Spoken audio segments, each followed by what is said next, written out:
خطاب تھا اس کا لب لباب یہ تھا کہ آج اس گئے گزرے دور میں بہت زیادہ ضرورت ہے کہ مسلمان اپنے نبی کے ساتھ وفا کرے اور نبی کی شریعت کے ساتھ وفا کرے، اور اس کا طریقہ یہ ہے کہ آپ اپنے بچوں کی تربیت شریعت کے مطابق کریں اور خود بھی شریعت پر چلیں، اور کوشش کریں کہ آپ اپنے بچوں کو دین کا علم پڑھائیں تاکہ آپ کے جو بچے ہیں وہ عشق مصطفیٰ کی شمع ان کے دلوں میں ایسی فروزہ ہو جو ان کے قریب آ جائے وہ بھی حضور کا عاشق ہو جائے۔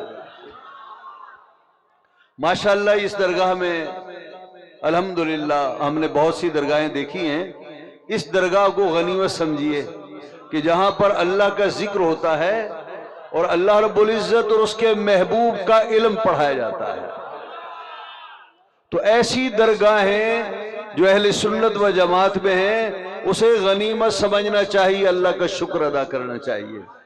صرف ایک حدیث اور ایک آیت پڑھ کر میں اپنی جگہ لیتا ہوں۔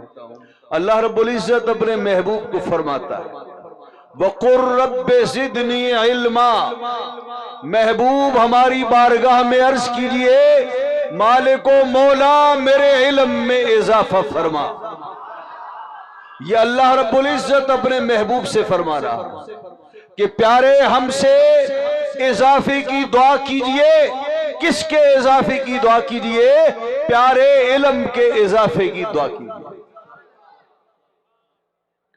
امام فخر الدین رازی نے کہا اس آیت سے معلوم ہوتا ہے کہ اس جہان کی سب سے بڑی دولت علم ہے، اس لیے کہ اگر علم سے بڑی کوئی اور دولت ہوتی تو اللہ رب العزت اپنے محبوب کے لیے اس کے اضافے کی دعا کو پسند فرماتا۔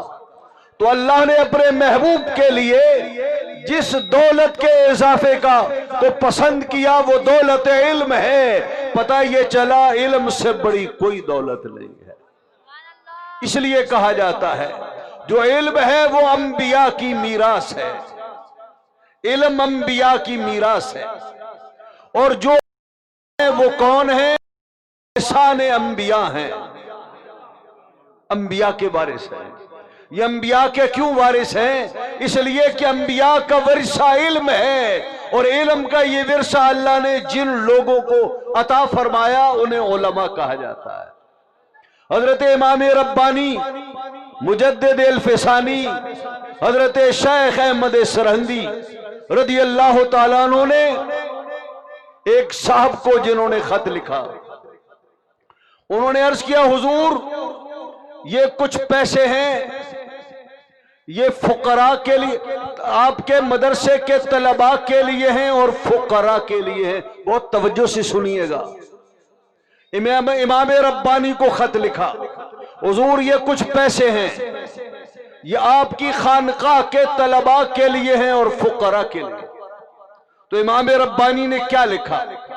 آپ نے فرمایا آپ کے اس تحریر کے انداز سے اس فقیر کو بہت خوشی ہوئی کہ آپ نے طلباء کا ذکر پہلے کیا فقراء کا ذکر بعد میں کیا۔ امام ربانی نے لکھا، فرمایا آپ نے طلباء کا ذکر پہلے کیا، فقراء کا ذکر آپ نے بعد میں کیا۔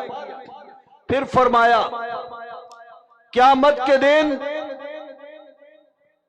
طریقت کام نہیں آئے گی، سلوک کام نہیں آئے گا، ہمارے نزدیک نجات کا دار و مدار شریعت مطہرہ اور طریقت کو پرکھنے کا معیار شریعت مطہرہ۔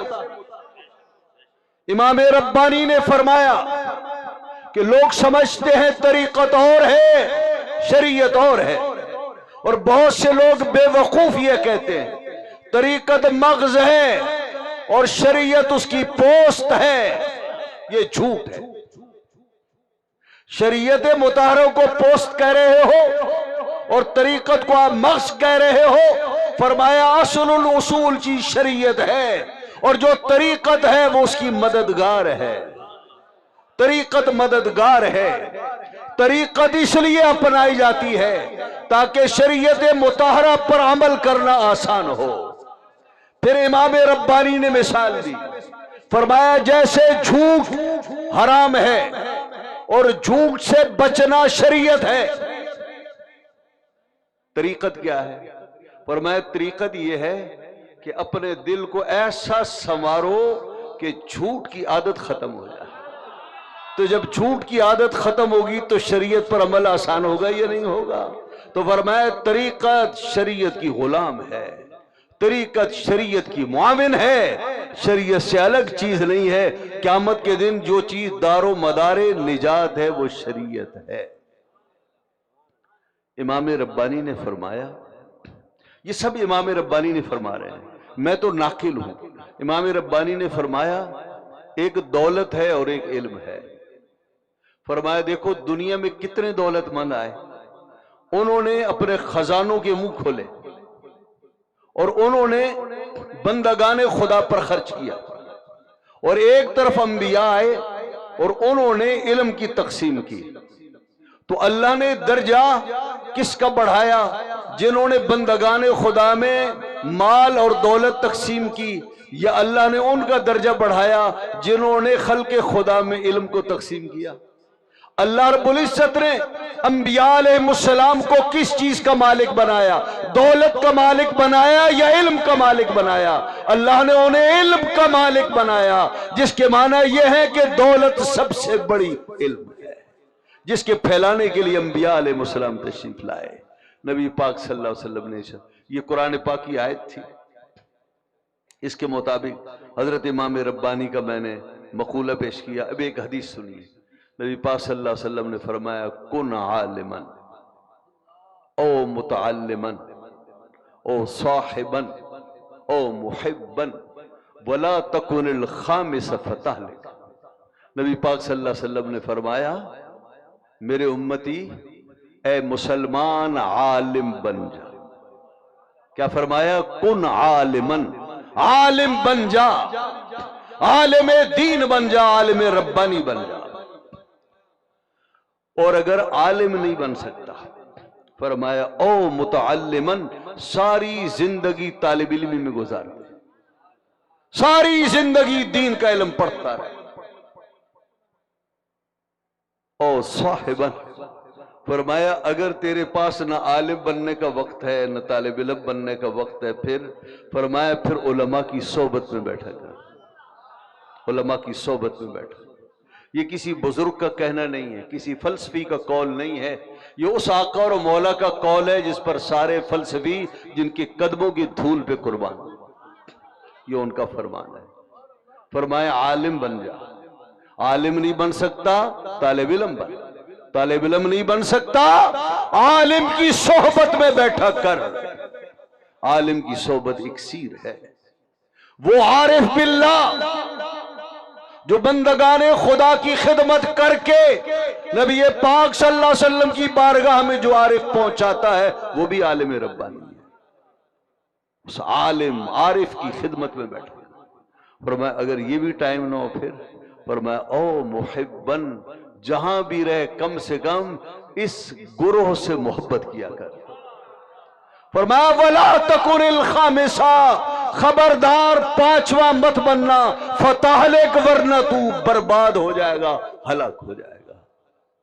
آج امت کی بربادی کی وجہ یہ ہے نہ وہ عالم ہیں، نہ متعلم ہیں، نہ علماء کی صحبت میں بیٹھتے ہیں، نہ علماء سے محبت ہے، ان علماء سے وہ دور ہیں، اللہ کی رحمت سے دور ہیں۔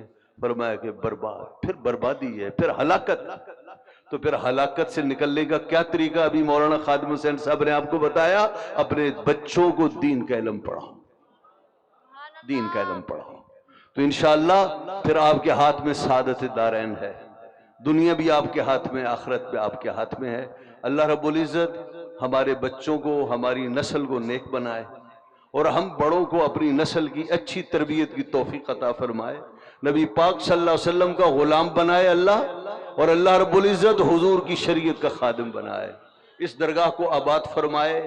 یہاں علماء صلحاء آتے ہیں، اللہ رب العزت صاحب مزار صاحب حضرت خواجہ خواجگان حضرت خواجہ محمد علی غفاری مجددی رحمت اللہ تعالی علیہ کی قبر مبارک پر رحمت و رضوان کے کروڑوں پھول نازل فرمائے اور اس درگاہ کو آباد فرمائے اور ان کے ان بچوں کو بھی آباد فرمائے، شیر و شکر بنائے اور ان کے ذریعے دین کے فیضان کا کام جاری و ساری رہے۔ وآخر دعوانا الحمدللہ رب العالمین۔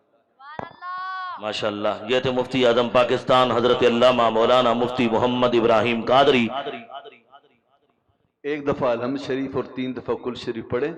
حضرت خواجہ منیر صاحب، حضرت محمد بشیر صاحب، یہ جتنے ہمارے بھائی ہیں، ان کی والدہ صاحبہ کا انتقال ہو گیا۔ یہ فقیر حاضر ہوا تھا لیکن بہت سے حضرات سے ملاقات نہیں ہوئی، تو یہ عمومی طور پر سب فاتح پڑھیں۔ بسم اللہ الرحمن الرحیم، الحمدللہ رب العالمین الرحمن الرحیم مالک یوم الدین ایاک نعبد اهدنا الصراط المستقیم صراط الذین انعمت غیر المغضوب علیہم ولا الضالین قل هو الله احد قل هو الله احد قل هو الله احد الحمدللہ رب العالمین والصلاة والسلام علی سید المرسلین وعلی آلہ واصحابہ اجمعین۔ اے مالک و مولا، ہماری فاتحہ ہماری قل شریف قبول فرما، اس کا ثواب اپنی فضل و کرم کے مطابق عطا فرما۔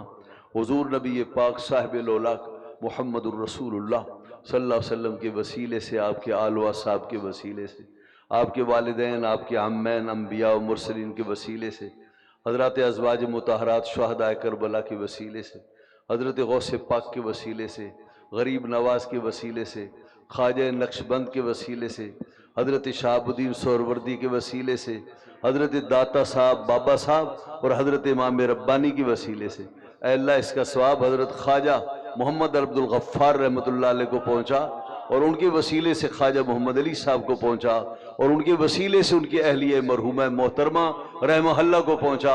ان کے درجات کو بلند فرما، اس درگاہ کو آباد فرما، اس کے فیض کو جاری و فیض ساری فرما اور فیض پر کو صحیح معنوں میں فیض پر بنا۔ صلی اللہ تعالیٰ علی خیر خلقہ سیدنا و مولانا محمد و آلہ و اصحابہ اجمعین۔ انا للہ و انا الیہ راجعون۔ ماشاءاللہ، یہ تھے مفتی اعظم پاکستان حضرت علامہ مولانا مفتی محمد ابراہیم قادری، جو الحمدللہ فیض پور شریف کے پورے خانوادے سے محبت کرتے ہیں، اور جب بھی ان سے ملاقات ہوتی ہے تو فردن فردن ایک ایک صاحبزادے کے بارے میں پوچھ کر ان کے لیے سلام بھی دیتے ہیں اور خیر و عافیت بھی پوچھتے ہیں۔ اللہ کریم قبلہ مفتی صاحب کے علم میں، عمل میں برکتیں عطا فرمائے اور آپ کے ادارے کو دن دگنی رات چگنی ترقی عطا فرمائے۔ دوستو عزیزو، الحمدللہ ثم الحمدللہ، اب عالم اسلام کی ماشاءاللہ